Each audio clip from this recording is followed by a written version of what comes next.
Eu gostaria de convidar para virem ao palco agora, compor essa mesa de discussão, o Sérgio Paulo Galindo, presidente da Brascom. Peço uma salva de palmas para o Sérgio Paulo. Caio Megali, economista do Itaú. E José Carlos Cavalcante, pesquisador da Universidade Federal de Pernambuco. Palmas para os três. E também gostaria de convidar o Jorge Salomão, representando aqui a diretoria da Telebrasil. Ele é o presidente da Padtech. Jorge, por gentileza, venha ao palco também. Palmas para ele também. Pois bem, acho que o Paulo colocou uma série de problemas que hoje atravancam, atrasam e dificultam o desenvolvimento econômico. A gente viu. A boa notícia é que não é só TIC que é o problema, né? Boa notícia é que tem muita coisa para ser resolvida. A má notícia é que TIC ela é um problema e é uma solução também, né? E aí eu começo a nossa discussão, eu acho que pelo Caio, que tem feito análise da economia brasileira, tem justamente observado como é que a economia brasileira está preparada ou está se movimentando para crescer ou não crescer, né, que é o que tem acontecido mais recentemente. E qual é o peso que vocês dão para telecomunicações e TICs quando vocês fazem essa análise, quando vocês olham para o Brasil e falam assim, esse aqui é um problema que o Brasil vai ter no futuro? Obrigado pelo convite, é um prazer muito grande estar aqui de novo, né? Eu estive aqui no ano passado, foi bem bacana e estou aqui de novo. A apresentação do Paulo foi muito bacana, foi muito interessante, porque faz uma radiografia de todas as nossas necessidades, né? Necessidades para trás, né? E algumas ideias para o futuro que são bastante, fazem pensar, né? São bem interessantes, bem bacana. Agora, a radiografia é o que eu estou mais preocupado agora no curto prazo, de fato, porque se a gente olhar para a performance da economia brasileira nos últimos 4 trimestres, ela não foi brilhante, né? São 4 trimestres, sendo que dos 3 foram negativos, só um positivo. Provavelmente o 5º trimestre dessa série, que é o 3º trimestre desse ano, tende a ser ali perto de 0, talvez até negativo de novo. Então, por alguma razão, o Brasil parou de crescer, né? E normalmente você para de crescer quando você vem num ritmo forte, né? Recessões normalmente são assim, né? Você vem num ritmo forte, aí erra a mão, se programa demais, aumenta estoques e de repente dá uma derrapada e o carro bate, né? Normalmente é assim que é a recessão. Mas quando a gente olha para a performance do PIB brasileiro dos últimos anos, a história não é bem essa. O Brasil não vinha num ritmo muito forte de crescimento, de repente caiu em recessão. Na verdade, o Brasil vinha num ritmo até médio de crescimento, em torno aí de 1,5%, 2% na média de 2011 até 2013, até o desempenho recente. Por que isso aconteceu? De onde veio esse crescimento tão baixo do Brasil? Sem dúvida que parte deste crescimento baixo, corrente, né, e dos últimos anos também tem a ver com a questão da infraestrutura, tem a ver com a questão da capacidade de crescimento, né? Mas você fala assim, vem cá, se isso é verdade, por que o Brasil estava crescendo tão bem na década passada? Como é que o Brasil conseguiu crescer a uma média de 5% ao ano, de 2003 a 2010, com esses mesmos problemas que você acabou de descrever, né? A verdade é que boa parte do crescimento desse ano, dessa década, foi em cima do que a gente chama de capacidade ociosa da economia. O Brasil tinha uma taxa de desemprego muito alta, portanto, custos de trabalho baixos, né, salários baixos, gente boa disponível para trabalhar, a infraestrutura relativamente pouco utilizada, então tinha bastante espaço para crescer a produção a custos baratos e atender a demanda, né? As reformas dos anos 90 e dos anos 2000 permitiram um acesso muito grande de demanda, né? A demanda veio, começamos a crescer, o Brasil cresceu ocupando essa capacidade instalada. Quando chega lá perto de 2010, 2011, essas restrições viram de fato gargalos. O Brasil começa a ter dificuldades de crescer, não por conta de demanda. Na verdade, eu falei que o Brasil não vinha num ritmo muito forte de crescimento nos últimos anos, mas se a gente olhar para o consumo brasileiro, o ritmo vinha forte. As vendas no varejo cresceram a uma média de 5%, 6% em termos reais nos últimos anos. Significa que tinha uma parte da economia que continuava crescendo muito rápida, né? O problema passou a ser a questão da produção, a questão da produtividade, né? E quando a gente olha para o lado da oferta da economia, normalmente tem três fatores, né? 3 grupos de variáveis que contribuem com o crescimento potencial da economia. Um deles é o trabalho, né? E trabalho tem duas dimensões, número de pessoas e produtividade, né? Número de pessoas não dá para você criar da noite para o dia, né? Na verdade, só se você abrir... ninguém nasce com 20 anos para entrar no mercado de trabalho, ou com 50, né? No futuro vai ser 50, mas ninguém nasce com 20 anos no mercado de trabalho. Então, o número de pessoas está mais ou menos dado pela demografia, a menos que você abra rapidamente as fronteiras, está mais ou menos dado, né? Capital humano, não. Produtividade, não, eu já falo dele. O outro grupo de variáveis é o capital físico, ou seja, terra, máquinas, equipamentos, infraestrutura, isso dá para melhorar. Acho que a gente está indo no caminho correto. Quando o governo lança aquele programa de concessões, etc., a gente está indo no caminho correto. Tem muito a avançar. A apresentação do Paulo foi muito ilustrativa nesse sentido. E o terceiro grupo de variáveis é a produtividade. É a maneira como você junta capital e trabalho para conseguir crescer mais, né? Normalmente o capital é restrito no curto prazo, o trabalho também, a produtividade, o capital humano, que tende a fazer o país crescer um pouco mais rápido. O crescimento da produtividade brasileira nos últimos anos tem sido baixo. E a chave para o Brasil voltar a crescer, voltar a acelerar, é justamente o ganho de produtividade. E nesse sentido, quando a gente mapeia ali, coloco nos modelos para responder direto a sua pergunta, né, depois dessa longa introdução aqui, né, quando a gente modela a economia, a variável produtividade é chave, dentro da variável produtividade, tecnologia da informação, da comunicação é absolutamente crucial, né? Então, você falou que tem uma parte boas notícias e más notícias e colocou a dependência das TICs como uma má notícia. Na verdade, é uma ótima notícia, né? Porque um país que precisa investir, um país que precisa se modernizar, é um país que tem força, tem vetores de crescimento para frente. Basta se organizar para que isso aconteça. É uma boa e uma má, né? A boa notícia é que ela é solução. A má é que ela ainda não foi, é uma solução que não foi implementada.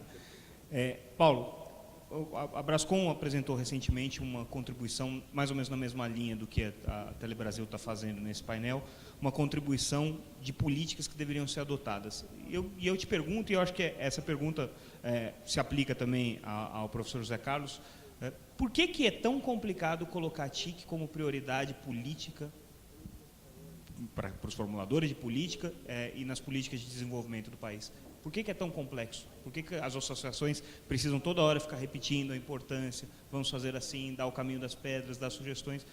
Fala um pouquinho sobre a sugestão que vocês encaminharam e analisa esse cenário. Bom, em primeiro lugar, obrigado pela oportunidade de estar aqui, é um prazer realmente grande. Ontem, cruzando com o José Formoso ali no hall do hotel, ele disse, que bom que o setor de TIC está junto, e realmente estamos juntos e precisamos estar todos juntos. Olha, a pergunta por quê, eu acho que a resposta tem um caráter especulativo em essência, tá? Eu vou só arriscar uma especulação, eu acho que é uma questão cultural mesmo. Vem da cultura brasileira de ser muito patrimonialista e que dá pouco valor ao trabalho de um modo geral. Então, tem uma herança escravagista aí. A gente está gradualmente superando. O que eu espero é que as novas gerações elas comecem a mudar isso, porque são gerações que estão mais ligadas, mais acostumadas com tecnologia. O exemplo que eu cito é o seguinte, faz alguns anos já, quando minha filha começou a dirigir, e ela estava um dia comigo e com minha esposa no carro, no banco de trás, e ela virou e disse assim, pô, pai, mãe, como é que vocês conseguiam dirigir sem GPS? Conseguiam não, conseguem, porque a gente estava dirigindo sem GPS na ocasião. Então, eu digo, ela é a geração GPS, talvez o meu filho já era a geração notebook, mas a geração que está nascendo agora, que é nativa digital, é a geração que vai perguntar, pai, mãe, como é que você conseguia fazer dever de casa sem o seu tablet? Então, assim, na medida em que chegam aos postos da administração pública e aos postos do parlamento e aqueles encarregados de fazer políticas públicas, pessoas que têm mais empatia com a tecnologia, eu acho que isso tende a mudar. Todavia, essa especulação em nada escusa-nos de continuar pleiteando constantemente o nosso espaço dentro do Brasil e dizer o Brasil, a tecnologia da informação e comunicação é estratégica, é importante. Um setor que gerou em 2013 440 bilhões de reais de produção, 8,8% do PIB, que teve um crescimento sem inflação de quase 17%, e mesmo deflacionar 10%, é a China dentro do Brasil. Não pode ser nada que não estratégico e importante. Então, eu vou comentar aqui, agora respondendo a segunda parte da sua pergunta, só uma parte do programa que nós chamamos Por um Brasil Digital e Competitivo, que acabou sendo um programa consensado, inclusive, com a ABS e com a CESP, que são os aspectos intrínsecos, né? Falamos aqui de TIC como desafio, como ameaça, também como oportunidade. E, de fato, são as duas coisas. Nós estamos aqui dentro de um setor que é bastante amplo, porque telecomunicações é um dos elementos, a gente tem as empresas que trabalham com tecnologia da comunicação, aqui no painel temos uma delas, temos também as empresas de TI. Quando a gente olha para o futuro, a gente fala de novas tendências, e essas novas tendências, elas representam grandes oportunidades de negócio. Vou citar alguns números aqui. A primeira delas é a questão de serviço em nuvem, que é algo que é extremamente transformacional. Aliás, antes de falar disso, né? O setor de TIC é um setor que tem uma característica também que é difícil ver em outros setores. Ele é um setor que padece de autofagia criativa. É o setor onde você tem a maior taxa de mortalidade empresarial, acho, comparada em todos os outros setores. Uma boa parte das empresas que eram empresas referência, na época que eu me formei, isso já faz muitos anos, hoje não existem mais. Então, quando a gente olha para frente e a gente vê essas novas tendências, é de fato isso mesmo, é a oportunidade de continuar crescendo ou é a oportunidade de desaparecer, ou seja, ameaça de desaparecer. Então, nós estamos falando de serviço em nuvem, que prometem revolucionar, basicamente, toda a prestação, toda a entrega de softwares e aplicações. O IDC tem uma estimativa de aproximadamente 100 bilhões de dólares no mercado mundial em torno de 2017. Hoje, a penetração de serviço em nuvem nas PMEs brasileiras é na ordem de 7%. Tem uma oportunidade gigantesca de fazer chegar isso a quase 90% aí nos próximos anos. Segundo, Big Data, que na verdade, no fundo, é a aplicação de metodologias analíticas sofisticadas, inclusive com introdução de inteligência artificial. Não está só ligado à rede social. Lá no Rio de Janeiro, tinha uma palestra recente de uma empresa fazendo Big Data para controle de produção de petróleo e impostos nos Estados Unidos. Isso é muito próximo da gente. Mercado estimado, 32 bilhões de dólares. Internet das coisas. É considerado hoje uma grande onda. O BNDES fez um evento lá no Rio de Janeiro defendendo essa tese. Hoje, na Brascom, isso é uma discussão bastante acalorada. Acredita-se que o Brasil tem potencialidades incríveis. O setor de agricultura, por exemplo, nosso pode ser um dos grandes líderes de aplicação de internet das coisas. O IDC fala, 2022, um mercado de quase 9 trilhões de dólares no mundo. Né? E aí vem a questão que realmente demonstra o estado em que a gente está. Num outro relatório que eu estava lendo outro dia desse, fala de a transação de dados entre países no mundo inteiro, onde os Estados Unidos corresponde mais ou menos a 35%, 37% das transações de dados, a Europa na faixa de 18%, o Brasil, no ranking que o Paulo mostrou ali, onde, né, dentro do grupo das 14 maiores economias, representa 1,4% das transações de dados entre o mundo inteiro. Então, assim, são oportunidades e são desafios. E aí é que eu, assim, colocaria até como uma espécie de provocação a todos nós aqui, que representamos o macro setor, né? É preciso que os agentes econômicos também olhem para isso com uma certa racionalidade, junto com o poder público. A gente precisa, de fato, investir e se especializar. O setor precisa dar vazão às inovações com profundidade, com especialização. E você tem modelos de negócio que são muito diversos. As telecoms são empresas de capital intensivo, tem graves problemas de valorização do capital investido. Já na outra ponta, lá no outro aspecto, você tem serviços de TI, que é um outro business, gestão de mão de obra, tirar produtividade a partir dos próprios recursos. Então, assim, dentro das nossas propostas, é preciso olhar para essas inovações, essas novas tendências, uma a uma, cada uma delas em particular, e fazer as políticas públicas adequadas para o fomento de cada uma delas. Mas tem uma palavra que é comum a todos os subsetores das inovações tecnológicas. O Brasil precisa massificar as tecnologias de informação e comunicação na população, nas empresas e na administração, no governo. É preciso massificar, é preciso atingir um percentual elevado de utilização de redes, de software, de serviços, de novas ideias, novas tecnologias, de educação digitalizada. Massificação é a palavra. Obrigado. Muito obrigado, Paulo. Professor José Carlos, imagino que você tem acompanhado e analisado políticas de TICs há muito tempo, né? Você tem uma resposta para essa pergunta? Por que é tão complicado? Bom, antes de tudo, eu queria agradecer o convite do Samuel, parabenizar pela estrutura para a composição do dia de hoje, os painéis muito bons, muita informação, e o desafio aqui é grande, né, acrescentar. Eu estou completando 20 anos, nesse ano, que eu venho analisando as TICs, fazendo um pouco de merchandising. Eu estou publicando um livro, está saindo agora nos Estados Unidos, Os Efeitos das TICs na Empresa Contemporânea. Então, um trabalho que sintetiza 20 anos de aprendizado. Então, eu poderia responder você com uma única palavra. Durante o dia de hoje, a palavra-chave de todos os painéis foi competitividade. Mas na minha leitura, na minha síntese desses 20 anos, o que eu percebo que, para fazer um negócio como esse, um iPad ou um iPhone, a palavra-chave é cooperação. Cooperação para fazer esse tipo de coisas. Vocês imaginem que a principal memória do iPad e do iPhone é da Samsung, que no mercado final de usuários é o maior competidor da própria Apple. Então, a minha resposta, diante das análises que eu venho fazendo, fundamentalmente do Vale do Silício, onde essas coisas têm aflorado com mais abundância, é que para competir no mercado internacional é necessário muita cooperação em negócios. Ninguém faz um iOS ou um Android competindo, não. Se faz cooperando. Os designers do iOS e os designers do Android, que vêm do Linux, fizeram essas duas plataformas cooperativamente, internacionalmente. Ou seja, no Brasil, essa palavra cooperação e colaboração inexiste. É como se dissesse, não, o essencial é só competir, vamos roubar fatia de mercado, vamos cotovelar nossos competidores, como se isso fosse a chave.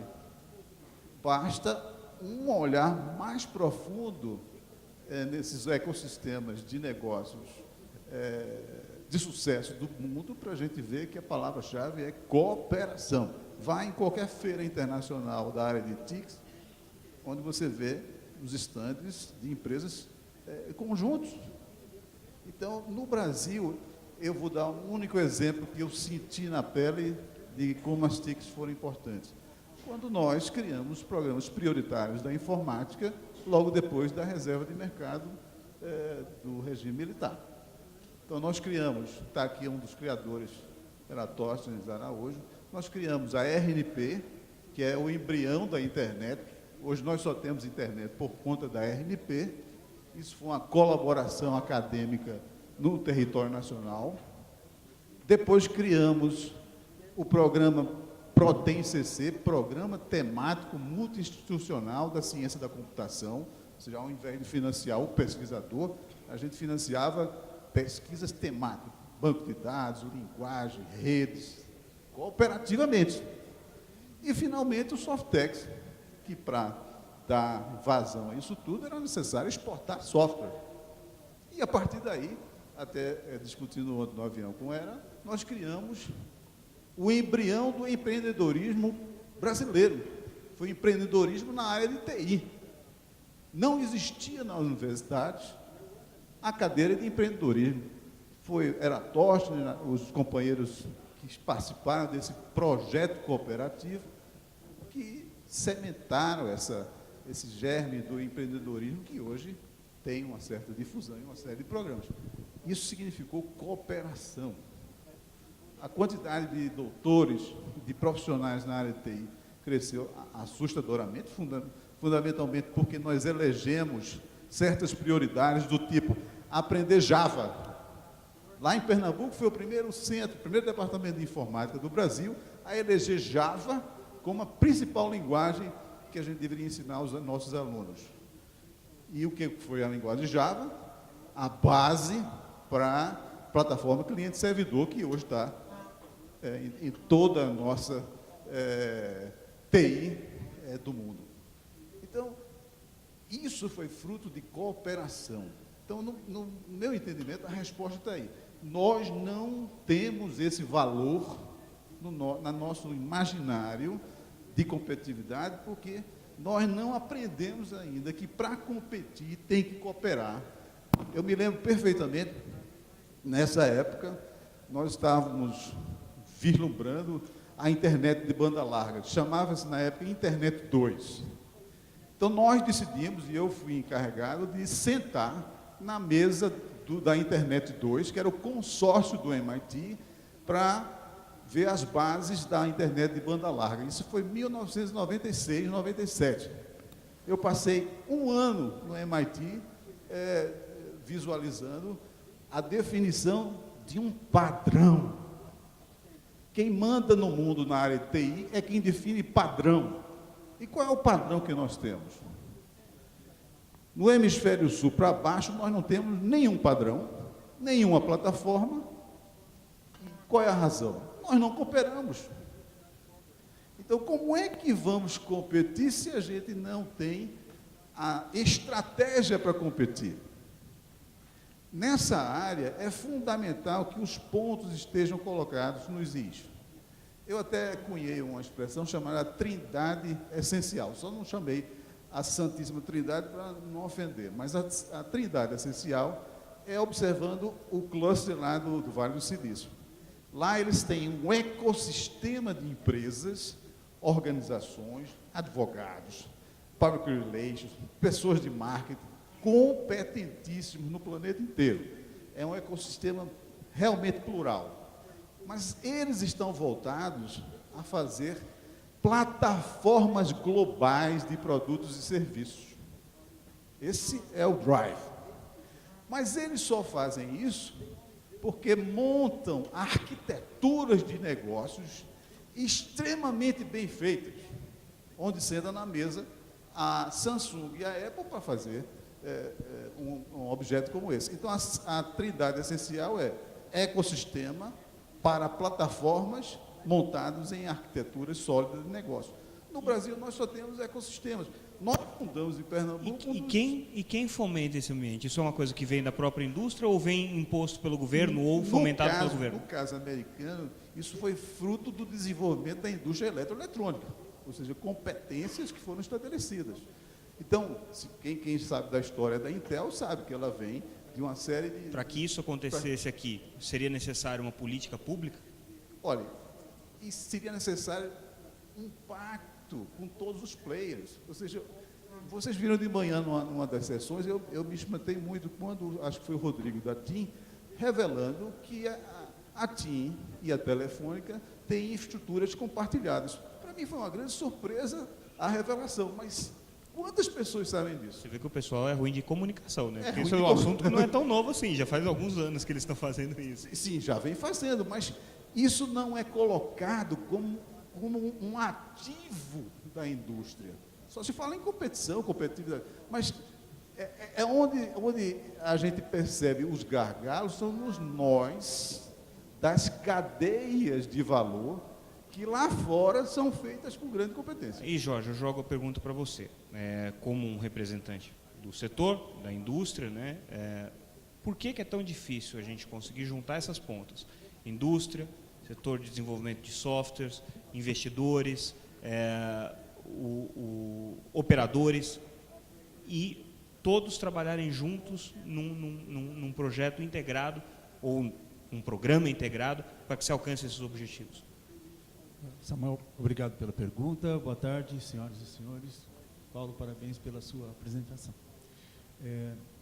Existem alguns fatores que são extremamente relevantes, na minha opinião, e um desses fatores é quando um investidor olha um trabalho consorciado, no final do dia ele quer saber da rentabilidade daquilo.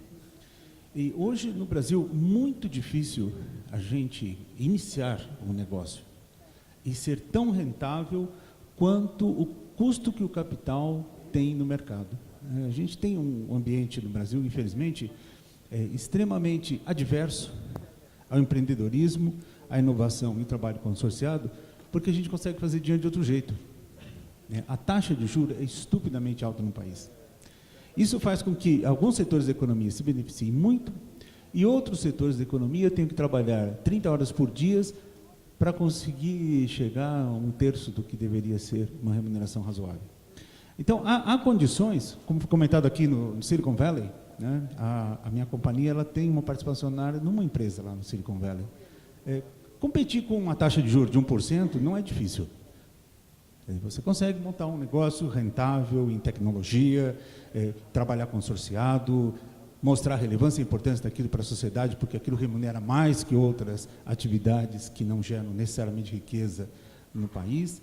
Mas quando o custo do capital é muito alto, a gente se vê diante de uma situação bastante diversa. Então, o primeiro ponto, eu acho que no Brasil, é um pouquinho desestimulante competir com os custos capitais, né? Hoje, 11%, 12% na linha de base de juros é impensável para o setor produtivo, eu acho. O segundo ponto é que TIC está na essência do governo brasileiro já há bastante tempo, né? Todo mundo aqui declara imposto de renda e sabe o que significa isso. Então, embora não haja uma manifestação tão veemente, tão clara da importância do setor, né, o setor, sem dúvida nenhuma, é de uma importância extremamente relevante. Tanto é que quando a expectativa desses grandes usuários não é, de alguma forma, atendida, o setor é cobrado publicamente, né? Acho que cabe também ao setor um trabalho mais proativo, menos reativo, no sentido de sempre defender e sempre mostrar a importância que ele tem dentro da sociedade, né?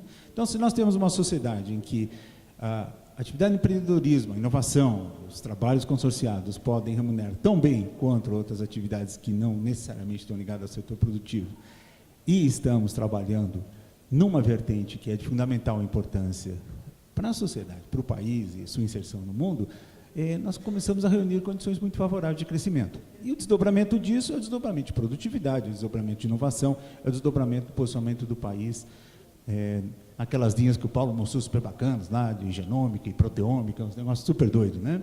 Mas aquilo é fruto de outra coisa. Você só vai botar dinheiro em genômica se a taxa de juros do banco for um pouco menor.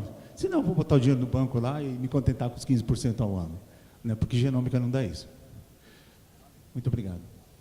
Então, agora eu vou fazer uma pequena mudança de formato. A gente até então, eu era o único perguntador, né? Agora, a partir dessa parte da tarde, eu abro a possibilidade de que a plateia também se manifeste. Se vocês quiserem fazer perguntas, porque eu acho que a gente tem algumas informações bastante ricas aqui na mesa, então fica a possibilidade, se alguém quiser se manifestar, levanta a mão e a gente leva um microfone até vocês.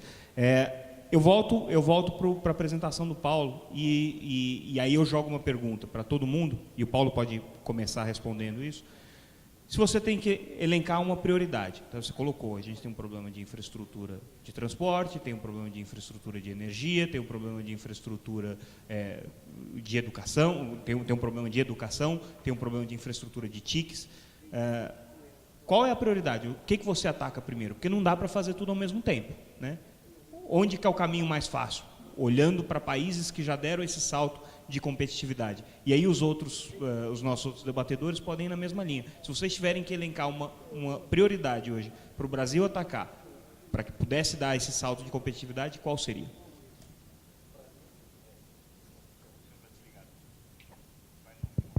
Bom, para mim seria educação. Se eu tivesse que escolher uma só daquelas 7, seria educação. Porque acho que educação, claramente, ele tem aquela correlação de 81% com o PIB per capita, e ela vai resolvendo os problemas. Agora, o problema não é mais dinheiro na educação. O problema é uma reforma na educação de uma maneira geral. Reforma de currículo, reforma de gestão, abertura para as pessoas trazerem mais dinheiro. A famosa fetiche de botar 10% do PIB na educação não vai resolver. No gráfico não mostrei aqui, mas essa correlação é frágil. Quanto mais você bota mais dinheiro na educação, não aumenta muito o PIB. É quase que inelástico. É como você gerencia coisa, qual é o currículo que você está trabalhando. Mas, de qualquer forma, é uma reforma na educação. Caio? Acho que a educação, sem dúvida nenhuma, é chave, né? Principalmente a educação básica, né? Educação elementar, porque aí você nivela as oportunidades, né? E nessa questão, a gestão da educação, mesmo a gestão financeira da educação, quando a gente compara o Brasil com outros países, a proporção que nós gastamos com educação básica vis-à-vis a educação universitária é diferente no Brasil dos outros países, a gente prioriza menos a educação básica, eu acho que isso é muito importante. Eu iria na sequência da educação, e aí é um tema que tem a ver com todos os setores da economia, eu acho que esse é um dos gargalos principais que a gente está vivendo hoje, é a questão fiscal. O foco, o problema nos tributos. Os tributos no Brasil são altos e extremamente complexos, só que a razão desses tributos altos e complexos também tem por trás uma estrutura de gastos governamentais engessados que, por exemplo, inibem a capacidade de investimento do governo. Aqueles números, os 19 mil anos estão ali, porque o governo, de fato, tem pouca margem de manobra no seu orçamento para acelerar os investimentos. Aí, nesse caso, os investimentos em infraestrutura, as concessões são muito interessantes, tá certo? Então, eu acho que essas duas, junta a educação com melhora na estrutura tributária, acho que você consegue ter uma capacidade de competitividade das empresas brasileiras muito interessante. De novo, não falta demanda no Brasil. Empresas competitivas, com boa qualidade, com boas tecnologias de produção, sem dúvida nenhuma, vão ter muita demanda e vão ter muito espaço para crescer. Paulo, e daí a gente abre, tem 2 perguntas já inscritas na plateia. Sérgio Paulo. Concordo com as 2 prioridades. Vou dar uma tangibilizadazinha aqui. Na parte da educação, a Brascom teve uma experiência interessante. Num convênio que reuniu o MEC e a MCTI, a gente desenvolveu um portal chamado Portal Brasil Mais TI, com conteúdos básicos de TIC ofertados gratuitamente via ensino à distância. E o que é curioso é o seguinte: a primeira estimativa era de 1.000 concluintes no primeiro ano, depois subiu para 10, depois subiu para 50 mil, quando a presidenta anunciou o programa, e agora, antes mesmo, aliás, depois de um ano não, no final de 2014, e agora mesmo nós já estamos com alguma coisa como 130 mil concluintes dos cursos que estão carregados lá no portal, e que se conectaram a partir de 100 países, quer dizer, ou tem brasileiro espalhado pelo mundo inteiro, ou vivo o Google Translator, porque o conteúdo todo em português. Então, não é só uma questão de dinheiro, é uma questão de vontade, é uma questão também de aplicação de novas tecnologias. A gente tem que começar a pensar numa nova pedagogia e numa nova plataforma de tecnologia educacional, tangibilizando a sua prioridade. Concordo também com a sua em termos tributários. A gente fez uma proposta, está batalhando por isso, uma proposta de desoneração bastante radical na construção de data centers. Aquilo que foi feito no RPM-NBL, que é um instrumento muito positivo, que a gente, inclusive nós viemos aqui a Brasília pleitear a prorrogação do prazo de submissão de projetos, também precisa ser feito para a construção de data centers de última geração para viabilizar serviços em nuvem. E aí você entra num meandro da questão tributária que transcende a complexidade, entre aspas. Você toca, para construir um data center, tributos de competência dos 3 entes federados, município, Estado e União. E você só desonera uma cadeia que está para lá de 27% de custo na construção de data center, se os 3 entes sentarem para conversar. Tá certo? Então, a complexidade é uma complexidade muito mais política do que propriamente administrativa. E, francamente falando, vontade não custa. Vontade é uma questão de exercer. E aí eu vou acrescentar uma terceira prioridade que não foi mencionada ainda, que é a questão do nosso ambiente de negócios aqui no Brasil. O Jorge comentou um pouco isso na área de financiamento, mas eu diria que tem 2 aspectos super importantes que também precisam ser tocados, e não é uma questão de investimento, é uma questão de vontade. Primeiro, a gente precisa pensar no aperfeiçoamento do arcabouço da nossa lei laboral. É preciso ter um marco regulatório para terceirização. O Brasil está extremamente atrasado em terceirização, que é uma tendência de modernização no mundo inteiro. A gente tem metade da força de trabalho de TIC hoje fora do setor, deveria ser muito menos, tá certo? E nós também precisamos dar uma agilizada, aumentar a segurança jurídica na proteção à propriedade intelectual no registro de patentes. Isso é um outro, quer dizer, melhorar o ambiente regulatório com um forte direcionamento para a modernização das leis e desburocratização de processos, também, na minha opinião, é uma prioridade premente. Perfeito. Primeira pergunta ali, acho que é o Ronaldo, se não me engano, eu estou conseguindo ver. O microfone já está chegando aí pela sua direita, Ronaldo, pela sua direita. Bom, boa tarde a todos. Meu nome é Ronaldo Sá. Eu sou consultor da Orion E eu concordo integralmente, Paulo, que o grande problema que nós temos no Brasil é realmente o problema da educação. Esse é o nó que está prendendo todo o resto. A minha dificuldade pessoal é o seguinte: nós temos hoje, eu concordo também que não adianta ficar aumentando o investimento em cima da estrutura das escolas como estão hoje, porque isso não vai gerar resultado. O grande problema hoje é que a estrutura física das escolas é do século XIX. Os professores são do século XX e os alunos são do século XXI. Como fazer que os três vivam no mesmo século? O grande problema, um aluno vai na escola hoje, um local que é de ensino e não de aprendizagem, em que ele chega num ambiente que é desagradável para ele, para obter informação que ele pega no Google. Como é que você consegue atrair esse aluno para que ele fique dentro da escola e realmente seja formado, não só como na técnica que ele deve aprender, mas na educação básica, que eu acho que é o ponto mais fundamental que nós estamos atravessando hoje no Brasil? Pergunta para o Paulo, né? Exatamente, para o Paulo. Essa discussão é uma discussão maravilhosa, assim, por um lado, e terrível por outro, né? Assim, qual é o futuro da educação? Como é que eu saio de uma escola, como você bem colocou, do século XIX para uma escola do século XXI? A escola tradicional hoje, ela foi criada entre as décadas de 1820 e 1840 para transformar uma massa de trabalhadores rurais numa massa de trabalhadores urbanos. Então, ela é uma indústria, ela é uma fabriqueta, onde os alunos são produzidos em batelada, chamadas de séries. Então, entra a primeira série, a batelada, eles passam vários processos. Quando eles estão prontos, eles são aprovados, selo de qualidade, vai para o segundo estágio de produção, para a nova batelada entrar, que é a nova turma. Você entra com o horário marcado, sai com o horário marcado, você senta no lugar marcado, você levanta no lugar marcado. É uma fábrica, né? E os professores também são fabris.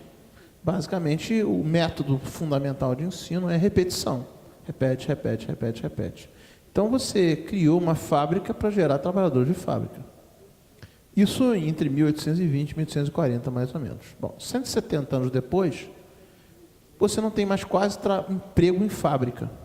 Quase tudo foi robotizado. E o que não foi robotizado será robotizado. Então, tem uma discussão que é o seguinte: para responder qual é o futuro da educação, eu tenho que antes responder qual é o futuro do trabalho. E aí eu tenho uma outra apresentação que não é essa, que eu falo só qual é o futuro do trabalho. Resumindo essa apresentação, a minha percepção é que todo trabalho mais ou menos simples será automatizado, ou por um robô, ou por uma inteligência artificial de computador. Você vai salvar com seres humanos sendo necessários, única e exclusivamente para três coisas: lidar com outros seres humanos, resolver problemas e criar. Porque as inteligências artificiais ainda não parecem ser capazes de fazer isso no horizonte de 20 a 30 anos. Ok? Então, eu tenho que aprender as pessoas a lidar com outras e não fazer trabalhos individuais. Eu tenho que ensinar as pessoas a resolver problemas por métodos construtivistas para você conseguir aprender a lidar com isso e criar. É isso que eu tenho que fazer. Para isso, eu tenho que criar um primeiro grau que ajude as pessoas a fundamentalmente fazer isso. Ler, escrever, fazer operações algébricas simples, lidar com gente de forma a resolver problemas e criar. É isso. Basicamente, a escola do primeiro grau tem que fazer isso. Tem que fazer o que com isso? Eu tenho que reformar a infraestrutura dela toda? Talvez não. Talvez eu tenha que fazer isso muito via ensino à distância. Talvez a partir da quinta série, da quinta e oitava, né, ou quinta nona, a parte final, seja fundamentalmente via educação à distância. Até a quarta série não, a criança precisa de interagir, etc. E as escolas vão ser espaços de recreação e resolução de problemas, onde você vai aprender essas quatro coisas.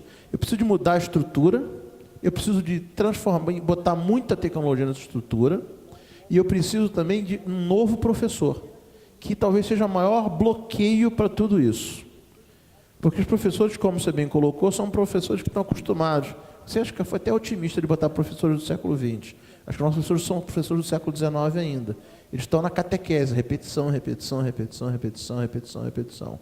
O professor que cria, ensina, que induz, ele está mais próximo, talvez, do professor lá do pré-primário, que é o cara que mais estimula a criança a criar, a pensar, a se desenvolver, né? E não tanto a catequizar. Catequese vem do latim repetição. Ok.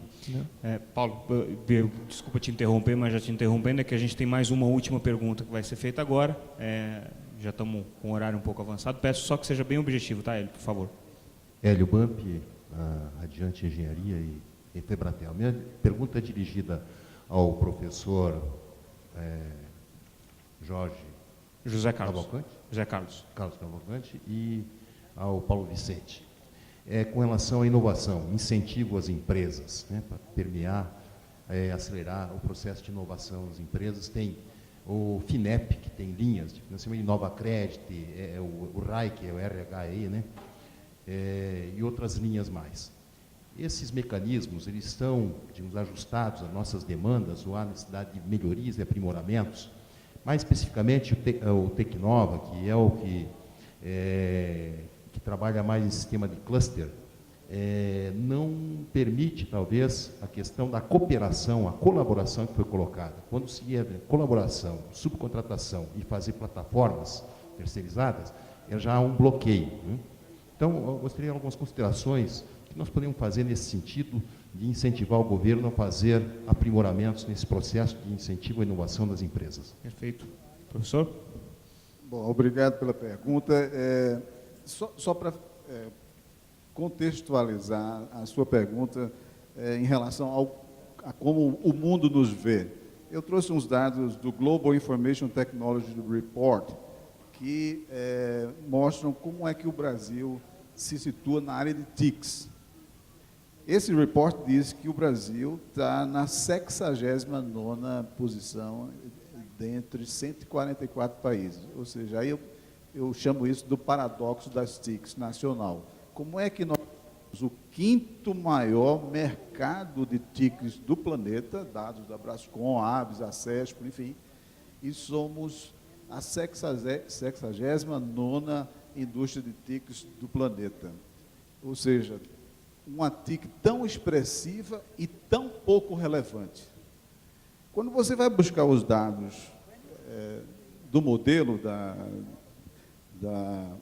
do Fórum Econômico Mundial, existe o pilar, o ambiente. E no ambiente político e regulatório, e no ambiente de negócios e inovação, nós estamos tirando 0. Ou seja, nós temos um ambiente extremamente averso à inovação e à proliferação de negócios. Então, num contexto como esse, como é que as nossas startups podem virar engenhos de crescimento? Isso é um vão, do tempo. mas não vão mesmo. Então, nós precisamos repensar a forma de como resolver essa questão da inovação. Em primeiro lugar, é preciso considerar o contexto econômico. Num país que é uma economia fechada como a nossa, não basta perguntar aos macroeconomistas. Uma economia fechada é economia protegida, como o professor Paulo colocou. Então, num ambiente desse, para que inovar? Não precisa. Agora, se a gente tivesse uma economia mais aberta, mais exposta à competição internacional, aí a inovação é um requisito da sobrevivência. Ou seja, a inovação passa a ser o diferencial da existência. Então, nesse sentido, muitos empresários não inovam porque não precisam. Então, num ambiente como esse, como é que a gente vai estimular a juventude a inovar? Os exemplos são os piores possíveis. A gente lá no nosso centro, em Pernambuco, no nosso ecossistema, a gente compete com o governo, a gente forma nossos engenheiros, aí no dia seguinte é concurso para ser não sei o quê, tribunal não sei o quê, tribunal não sei o quê. Aí, os jovens atraídos pelos altos salários, porque um edital de concurso público desse não começa com menos de 15 mil, 17 mil reais. Então, como é que você vai formar empresas que estão no ambiente de risco a continuar nesse ambiente? O governo ofusca o setor de inovação. Então, é preciso a gente repensar como o Fórum Econômico Mundial está colocando. O ambiente de vocês é desastroso para a inovação. Então, eu concordo, você tem razão, a gente precisa repensar esse contexto. Não é somente a FINEP, CNPq, isso é coisa de governo. O governo é uma máquina esclerosada, ela é um dinossauro que não funciona. Então, eu fui 8 anos no governo, eu digo isso de cátedra. Não funciona. O nosso Porto Digital só funciona porque a gente criou uma organização social fora do governo para prestar serviço ao governo. Por isso funciona. Então, é preciso aceitar certas questões. O governo não funciona. É preciso dar estímulos ao setor privado para que o setor privado contribua para que essas coisas se transformem. De outra forma, a gente vai continuar numa economia fechada, cheia de cartéis, cheia de oligopólios. E para que inovar? Cumpra. Ok, gente. Eu gostaria de agradecer a presença dos nossos debatedores aqui. Peço uma salva de palmas a todos eles, nosso palestrante.